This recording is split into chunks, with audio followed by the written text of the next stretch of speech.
নমস্কার, আপনারা দেখছেন কলকাতা টিভি ডিজিটাল আর আমি আপনাদের সঙ্গে নিমাই পান্ডা। মুখ্যমন্ত্রী মমতা বন্দ্যোপাধ্যায় তিনি ভবানীপুর কেন্দ্রে তার মনোনয়ন পেশ করেছেন তৃণমূল কংগ্রেসের প্রার্থী হিসেবে। টানা 3 বারের মুখ্যমন্ত্রী তিনি, অর্থাৎ 15 বছর তিনি মুখ্যমন্ত্রী হিসেবে রয়েছেন বাংলায়। তিনি ভবানীপুরের ঘরের মেয়ে আর বাংলার নিজের মেয়ে। সেই মমতা বন্দ্যোপাধ্যায়ের যে হলফনামা তিনি মনোনয়নপত্রে জমা দিয়েছেন, তাতে তার সম্পত্তির পরিমাণ কত সে নিয়ে অবশ্যই কৌতূহল রয়েছে। আমরা এই প্রতিবেদনে সেই হলফনামায় দেওয়া সম্পত্তির পরিমাণ মুখ্যমন্ত্রী মমতা বন্দ্যোপাধ্যায়ের কী রয়েছে তাই জানাবো। প্রথমত হচ্ছে, মুখ্যমন্ত্রী মমতা বন্দ্যোপাধ্যায়ের কোনো নিজের নামে কোনো বাড়ি নেই, কোনো গাড়ি নেই, এমনকি তার কোনো ঋণও নেই।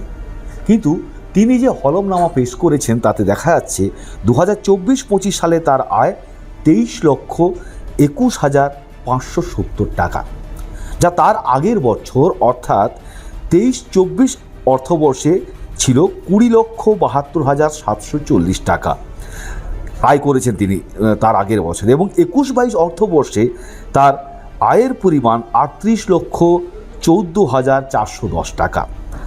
তার আগে 2020-21 সালে তার আয় হয়েছিল 15,47,845 টাকা।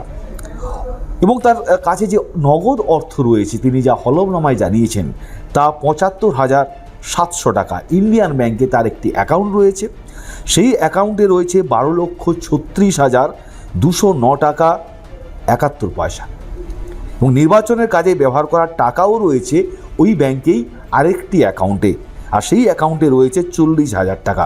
সব মিলিয়ে ব্যাংকে রয়েছে তার 12,76,209 টাকা 71 পয়সা। এবং যে 2025-26 অর্থবর্ষে টিডিএস বাবদ তিনি ফেরত পেয়েছেন 40,600 টাকা। গয়নাগাটি সামান্য রয়েছে, তার যা গয়নাগাটি রয়েছে তা হচ্ছে 9 গ্রাম 750 মিলিগ্রাম, যার বাজার মূল্য 1,45,000 টাকা। সব মিলিয়ে তার স্থাবর সম্পত্তির পরিমাণ 15,37,509 টাকা 71 পয়সা। না, তার কোনো গাড়ি নেই, তার কোনো বাড়ি নেই। এবং যে বসত বাড়িতে তিনি যে চালাওয়ালা যে বাড়িতে তিনি থাকেন, সেটাও তার নামে নেই। কোনো কৃষি বা অকৃষি যে জমি হয়, সেটাও তার নামে নেই। এবং সবথেকে বড় কথা, তিনি হলফনামায় তিনি যে তার শিক্ষাগত যোগ্যতাও দিয়েছেন। 1977 সালে তিনি কলকাতা ইউনিভার্সিটি থেকে মাস্টার্স ডিগ্রি করেছেন, যার পরীক্ষা হয়েছিল 1979 সালে। এবং 1982 সালে LLB বা ব্যাচেলার অফ ল পাশ করেন তিনি যোগেশচন্দ্র চৌধুরী কলেজ থেকে। তবে তার বিরুদ্ধে কোনো ফৌজদারি মামলা নেই বা কোনো মামলায় তিনি দণ্ডিতও হননি।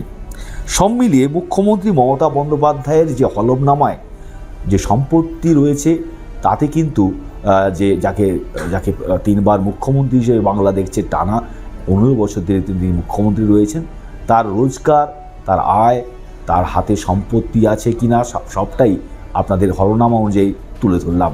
আরও খবর জানতে আপনারা দেখুন কলকাতা টিভি ডিজিটাল, রাত দিন 7 দিন।